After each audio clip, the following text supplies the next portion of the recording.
Aujourd'hui, quand on se promène en forêt, on aime bien écouter le chant des oiseaux et essayer de deviner lequel chante. Mais ça avant, c'était pas possible. Imaginez-vous, dans cette forêt, il y a très longtemps. Les oiseaux, ici, chantent tout et n'importe quoi. Tous les oiseaux font tous les sons, parfois même à l'envers. Imaginez une cacophonie incessante. Et les autres animaux de la forêt, ça les empêche de dormir. Imaginez le lapin obligé de se mettre des carottes dans les oreilles, le sanglier des pommes de pin. Le renard ramasse de la mousse au pied des arbres, s'en fait des petites boules et hop, une dans chaque oreille. Mais alors il y a un animal qui en a vraiment marre. Cet animal, ça le rend de plus en plus grognon. Et c'est pas n'importe qui, c'est le roi de la forêt. Ce roi, oh, vous le connaissez sûrement.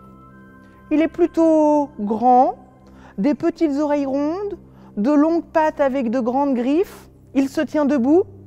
C'est l'ours. Et l'ours, se mettre du miel dans les oreilles pour ne plus entendre les oiseaux, il ne supporte plus. Le miel, c'est tellement bon, il préfère le manger.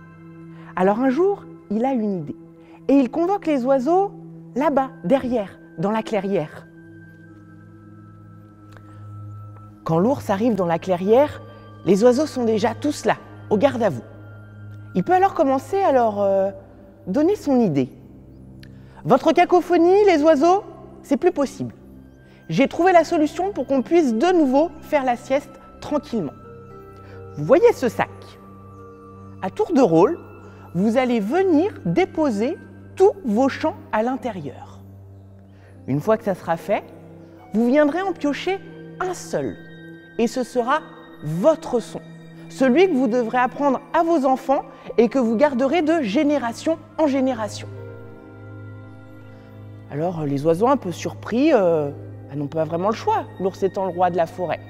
Et c'est le coucou, un peu plus courageux que les autres, qui s'avance en premier. Tourne un petit peu autour du sac, l'ouvre, dépose tous ses chants dedans et repart complètement muet, incapable de chanter. Puis c'est au tour de la grive musicienne. Pas vraiment très volontaire, mais l'ours la regarde avec de gros yeux. Elle s'avance, elle ouvre elle aussi le sac, dépose tous ses sons dedans et repart muette. Puis c'est au tour du rouge-gorge, de la corneille, du rossignol et de tous les oiseaux. Une fois que tous les chants ont été déposés dans le sac, l'ours les invite à revenir un par un. Une nouvelle fois, c'est le coucou qui s'avance, s'approche, ouvre le sac, fouille à l'intérieur pour piocher un son.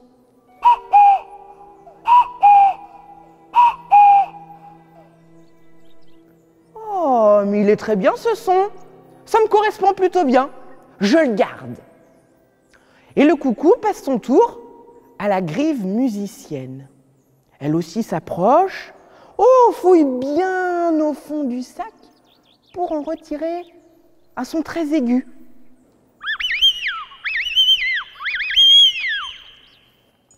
Mais c'est parfait, je vais pouvoir continuer à casser les oreilles de tout le monde avec ce chant. Je le garde. C'est au tour du rouge-gorge de venir, beaucoup plus timide. Il entrouvre à peine le sac et pioche le premier son qu'il trouve.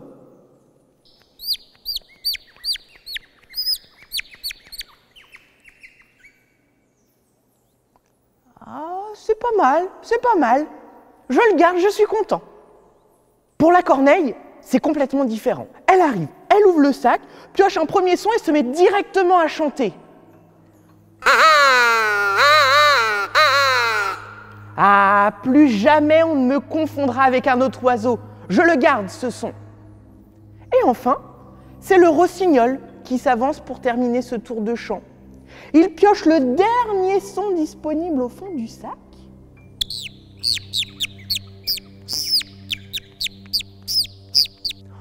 C'est chantant, c'est joyeux, je le garde.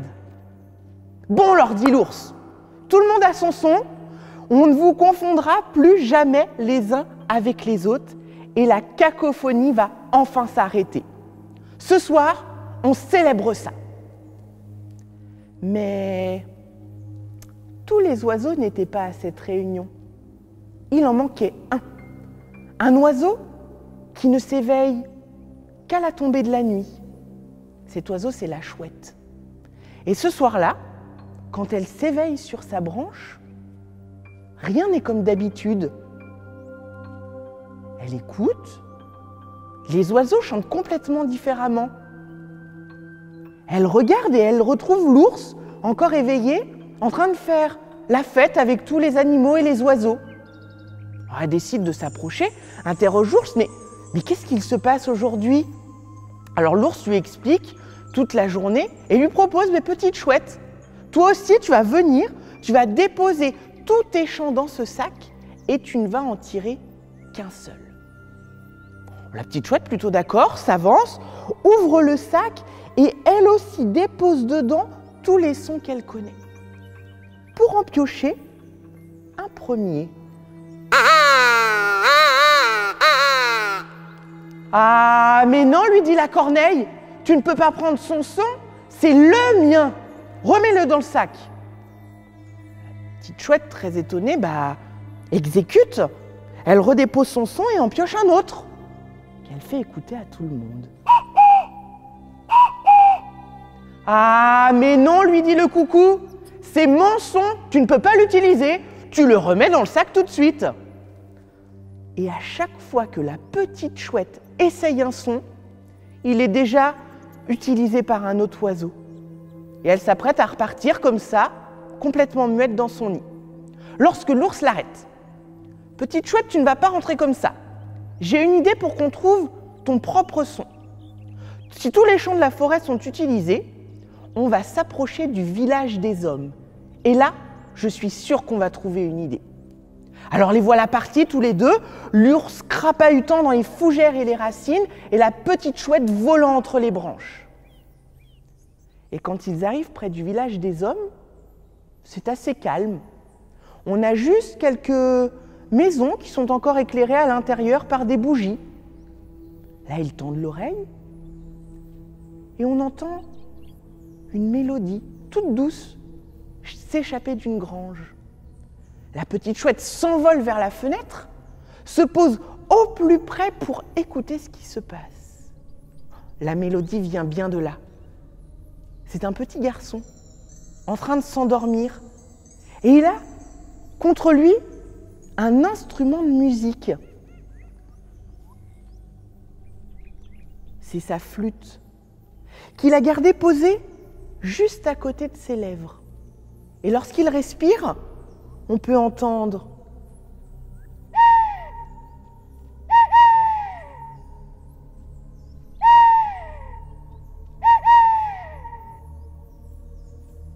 et ce son fascine notre chouette.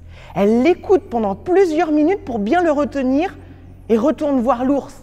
Mais ça y est, j'ai trouvé ce son. On repart dans la forêt, je veux que tout le monde l'entende. Et quand ils reviennent à la clairière, tous les oiseaux sont encore là, attendent impatiemment la chouette qui leur fait écouter ce nouveau son.